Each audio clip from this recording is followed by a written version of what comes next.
Hey, thanks for coming by. Today we're going to be making these pumpkin pie parfaits because I don't understand why pumpkin pie has to be a triangle on a plate with whipped cream. I say no. Let's do this instead. It's super easy, so let's go.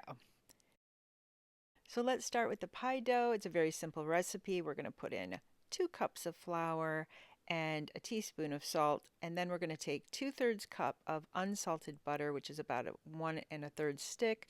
You just want to make sure this butter is very cold. That helps with making your pie crust flaky. And I'm going to go old school with a pastry cutter. I think that I've heard it works the dough less, so it makes a more tender crust, which I like. And but you could do it in a food processor. It makes me feel like a frontierswoman. So there we go. We want it to be pea-sized amounts when you've finished incorporating that butter. And now we're going to add 5 to 7 tablespoons of ice cold water. So I put a couple ice cubes in there, and you'll just bring it together until it makes a dough. You'll know what that is depending on the humidity in your house or apartment. Uh, Here I'm going to use parchment paper to roll it out. I find that helps a lot with transferring the dough to the pan. I'm not going to use a round pan, by the way, because as you saw at the beginning of the video, we're going to make these into parfaits. So I'm going to put it into a square pan. In any case, you want to roll it out. You can see there I left it between the 2 sheets of parchment that I just folded over. And here we go. It makes it quite easy to move to my uh, pie pan, or cake pan in this case. Is a non-stick pan, so that helps, and we'll just push it around until it fills the bottom. I'm not worried about the sides because I'm going to be punching out littler cakes out of that. Now we'll make our pie filling. Now that's just a can of pumpkin, 24-ounce can of pumpkin, no spices. And then we're going to add 2 cups of sugar. We're going to add 12-ounce can of evaporated milk, a teaspoon of salt, and then the spices are going to be cinnamon, ginger, nutmeg, cloves. I'll put those below because it really is your taste. I don't really like cloves, but you can do whatever is to your taste. And then we're going to add 4 eggs. We're going to whisk those and put those in. Now we want to preheat our oven to 425. We're going to add our pumpkin onto that dough. That wasn't par baked or anything. It's just the raw dough. Put this in for 15 minutes on 425. Reduce it to 350 for 35 minutes and let it go. I'll talk more about that later. I put it for a little longer. But here's a shortcut I wanted to throw in here as well in case you don't want to make a pie. You can see I bought this delicious pecan pie at my local shop. Here is the glass, the parfait glass we're going to use. I just got them because I like the style. I got them on Amazon. I think they're not expensive.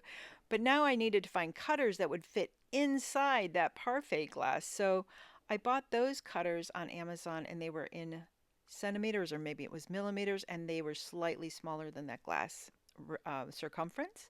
And now you can say I'm just cutting out my pie. It was pretty easy to do, a little bit messy, but pushing it down. That's going to be our second layer when we start to assemble this, and I'll show you how we're going to put that together. But just remember, you could do the shortcut or we can do the whole pie. Now for both versions, whether you do the pumpkin pie from scratch or this pie, we're going to make layers in the glass as you saw at the front of the beginning of the video. And I found that Cool Whip works best because Cool Whip will set up in your freezer almost to this consistency of ice cream if you've used Cool Whip before. And that's what I want. So here I've got it at just refrigerator temperature so I can pipe it. And I can fill in a nice clean layer for the bottom layer.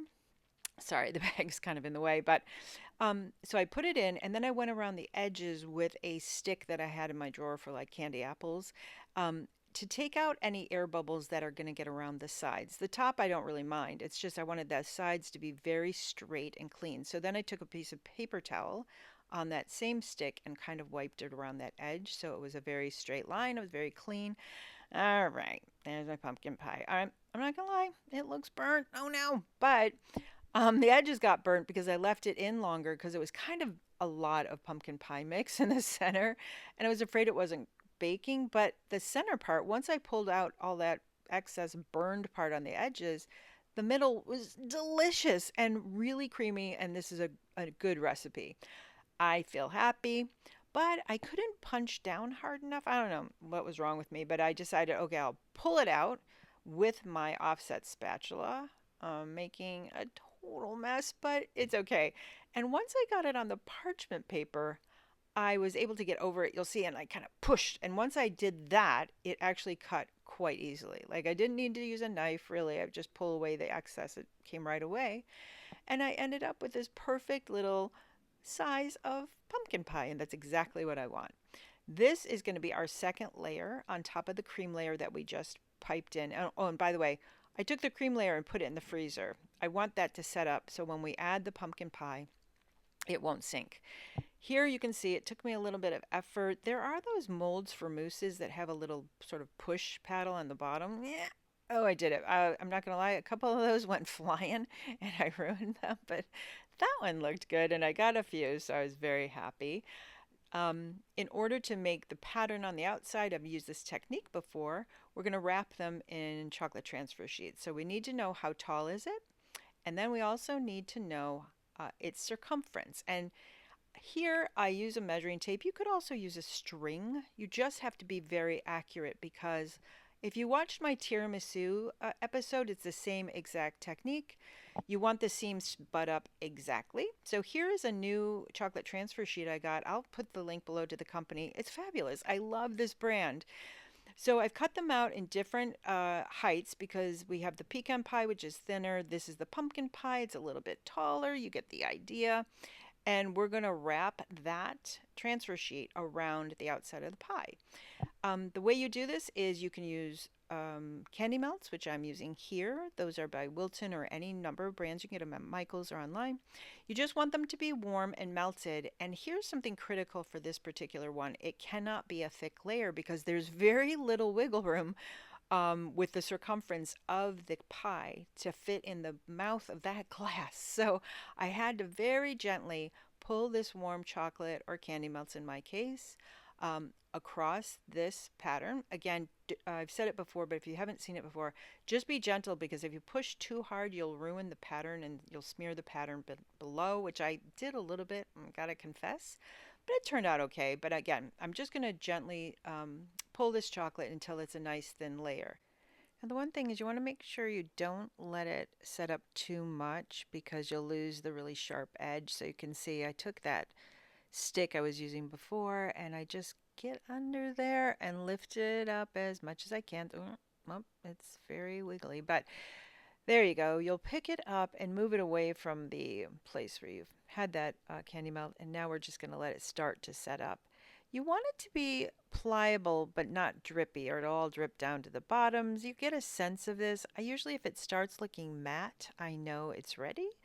You can see here it's still pliable and we're just going to lift it gently around the cake. Don't panic, it's going to be fine. Trying not to smudge the pattern underneath, but you can see it was really important to get the circumference right so those seams match exactly. And in this case, you got to really pay attention to keeping it as a circle. I did a few where they were oblong and they wouldn't fit through the mouth of that glass, so lesson learned. Here we're going to do it again, just the thinner one. This was a little bit easier to navigate around the pecan pie. And again, you just want to match up the seams. Just be gentle with it. It'll work out. And if it doesn't, not the end of the world. You get to eat it. And we'll let that set up, keeping it round so it will fit in the glass. Now we're going to pull off the acetate. As I said, I hadn't used this brand of chocolate transfer sheet and it was really nice. I thought the colors looked really vibrant. It came off very easily. It was a clean design and it let go, which is always what I want. So there you go. I'm pulling it around. Once we do this, we'll put it into the mouth of our glass. Here, I'll show you the pattern. I used this color because I thought it was festive. I thought it went with a pumpkin filling.